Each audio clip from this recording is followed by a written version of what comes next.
மாகாண சபை தேர்தலுக்கு என்ன நடக்கும்? இந்த கேள்விக்கு அமைச்சரவை பேச்சாளர் பதிலளித்தார். HNB ஃபைனான்ஸ் நிலையான வைப்புக்கு இப்பொழுது கவர்ச்சிகரமான வட்டி. மாகாண சபை தேர்தலை விரைவாக நடத்துவதே அரசாங்கத்தின் எதிர்பார்ப்பு. எனினும் அரசாங்கத்துக்கோ அல்லது ஜனாதிபதிக்கோ விருப்பம் இருந்தால் மாத்திரம் மாகாண சபை தேர்தலை நடத்த முடியாது. ஏனெனில் மாகாண சபை தேர்தலை நடத்துவதற்கான சட்டம் முதலாவதாக முறையாக நிறைவேற்றப்பட்டிருக்க வேண்டும். அந்த சட்டத்துக்கு அமைய எல்லை நிர்ணயம் செய்யப்பட்டிருக்க வேண்டும்.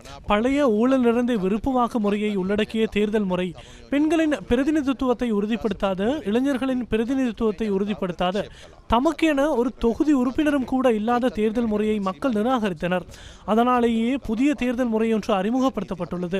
புதிய தேர்தல் முறைக்கு பொருத்தமான எல்லை நிர்ணயம் இதுவரையில் செய்யப்படவில்லை.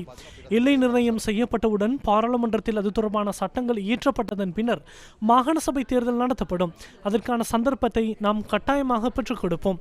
மாகாண சபை தேர்தலை நடத்த வேண்டிய தேவையே எமக்கும் இருக்கிறது.